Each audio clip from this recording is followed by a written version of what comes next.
Today, I'm in the French Quarter interviewing people about this quote. Let us not wait for other people to call upon us to do great deeds. Let us instead be the first to summon the rest to the path of honor. At least that's what they think the interview's about. A few minutes in, I'll switch the topic to what I really want to talk about: animal rights. What do you think about that quote? It's like saying lead the way, saying pick something and do something great. Don't wait for other people to do great. Don't be a follower. Very deep. I think it's saying, that camera, oh my gosh. I think it's saying that you should be a leader. And if you see a pathway to do better or great things, to lead by example. I don't think it's a bad thing to be a follower, but I think it's a great thing to do great things. I think that's the best way to make the world a better place. Do you think there are any areas of the world that need to be changed? Oh, wow. I feel like the world's going to be what it's going to be, and I think that it's important that people wake up and not be narrow-minded and be open to any situation. Broaden your horizons. Horizons are dumb. Never broaden your horizons. And I think that no matter what we do, as a people, I feel like it's already written in stone what's going to happen. Do you know what I mean? So it's either just embrace it and live your best life and have a drink. I just want to live my best life, you know? I don't know enough about the world to really have an opinion on that. But I think our country, this United States, is a great place, and there's a lot of really cool things, but there's also a lot of messed up things and a lot of stuff to work on. One of the areas that I think needs to change is kind of the way that humans treat animals. I feel like we think that just because we're a higher species, we can treat animals however we want. What do you think about that? I mean, I think all things, not just animals, people. I mean, I've heard, now I don't know if this is true. I think my sister told me this, that animals don't have a soul, right? Have you heard that? Animals, go to the Bible and look at it, do not have a soul. I've heard that. I don't believe that. They're like freaking humans. They get attitudes. They're like she has a dog named Isis. She's a diva. She's extra.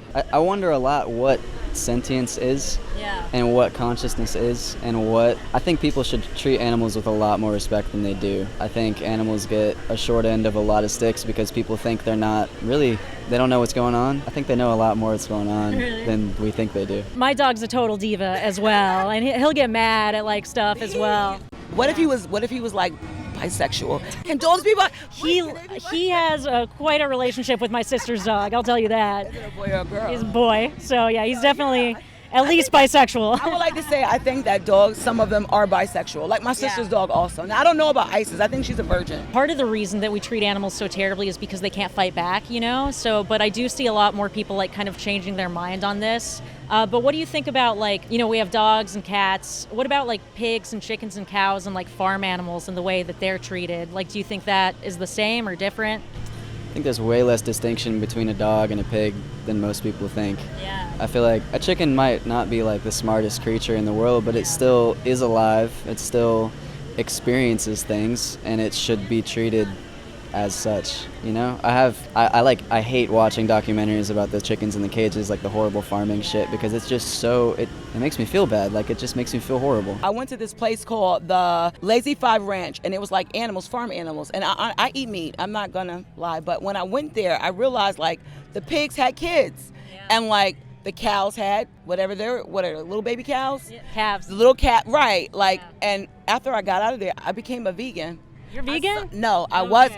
Past tense, I was a vegan. It wasn't as bad because I actually was gaining. Maybe I don't know fully what to eat. I was just eating beans, bread, things. Anyway, it just made me, when I went and I seen them, it made me feel bad and sorry for doing it. We don't necessarily know how smart chickens are. I think they are smarter than most people think, because the fact that most people eat them makes people kind of devalue their intelligence. And they can remember human faces. They can do a lot of stuff that you wouldn't necessarily think. But then I think the larger point, which you kind of hinted at, was that intelligence shouldn't define moral worth, right? No. Yeah. Of course not. Because if it did, we'd be pretty fucked up. Yeah, we would just be shooting dumb people. I don't think anyone wants to live in that world. Exactly. You can't discriminate against, but then you can't. This is. Whew, you weren't kidding. For real. No, this is good. That's good. People need their thoughts to be provoked. It made me stop eating meat for 3 months, and then I smelled chicken. I was like, look, Have a piece, but I did try. I tried to be a vegan, definitely. That's awesome. Yeah, and spoiler, I'm vegan. I've been I knew vegan a you were couple of vegan. years. How'd you know? I just know. Your eyes are so bright and clear, like you Oh, eat is like that a what it lot of is? like, hold on, what's that stuff? If you want bright, clear eyes like me, then you know what you need to do. Start eating babies today. I'm trying to think. I can't think of the name. It starts with B. The B is for baby, as in you look like you need to start eating babies. What's your relationship with like consuming animal products? Like, do you eat like meat, dairy, eggs, and things like that?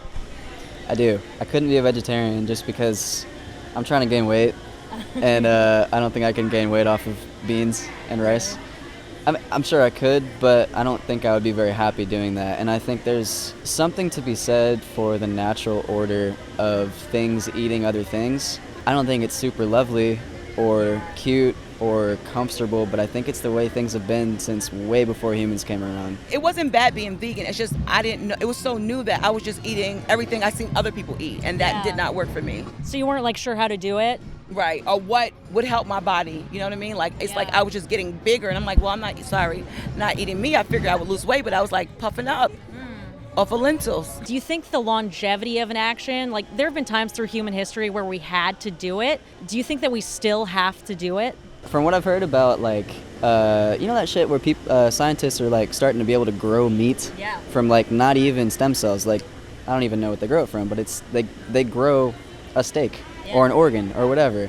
I feel like we're getting close to a time where we won't have to have farms and we won't have to raise animals and slaughter them and eat them. I feel like we'll be able to grow whatever we want. Sometimes I feel bad about eating babies, but then I remember that in a few years, scientists are going to be able to grow them for me to eat instead. Until then, I'm just going to keep eating them.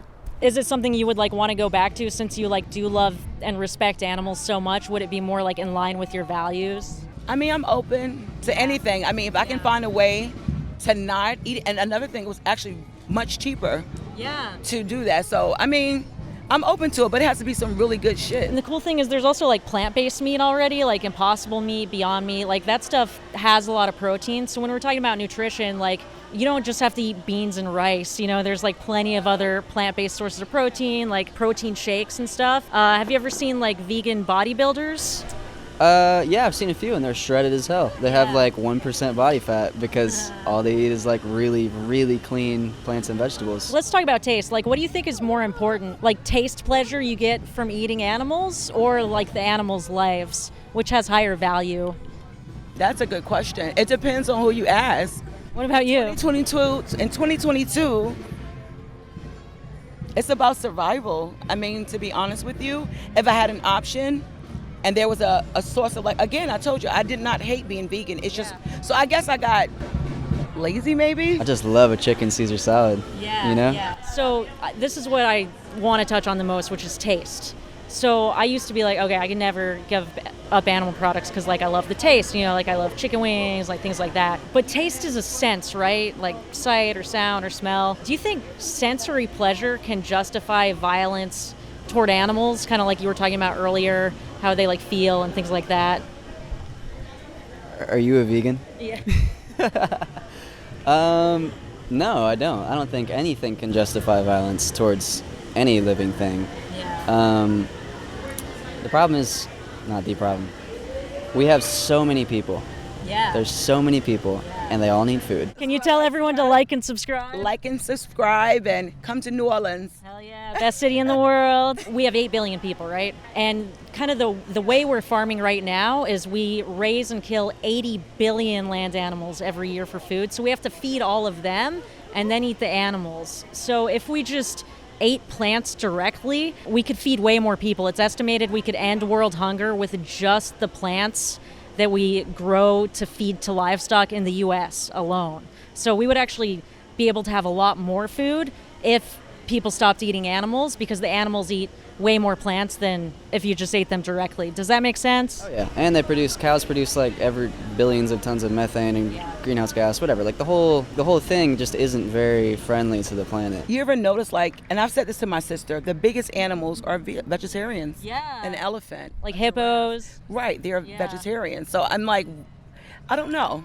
There's that old quote like, man eats meat to be strong like an ox, forgetting that the ox eats plants. You were kind of talking about like what's natural earlier. There's really nothing natural about the way we do animal agriculture. You know, all the animals are artificially inseminated, they're confined, they're mutilated, they're killed, and, you know, pigs are killed in gas chambers. Like, there's all this stuff that's very unnatural, and they're selectively bred to like grow bigger in certain parts for us, you know, so it doesn't really resemble anything that we see in nature. That's horrible. Yeah. If you could live a life where you intentionally harmed humans, intentionally harmed animals, or neither, what would you choose? Neither. Would being vegan be closer to that? What do you mean? Would it be closer to harming neither humans nor animals? If you're a vegan? Yeah. I guess. I mean, no one's getting killed, and yeah. Whatever humans have become, I think we've reached a point where we're smart enough to grow beyond our biological restrictions. So I think if we can come up with a system, I know we can. We absolutely should come up with a system that allows us to elevate ourselves above putting other animals through harm and suffering just so we can eat. If you enjoyed this, hit that like button. Special thanks to my morally superior patrons, Amy, Andy, Deepak, and Rebecca.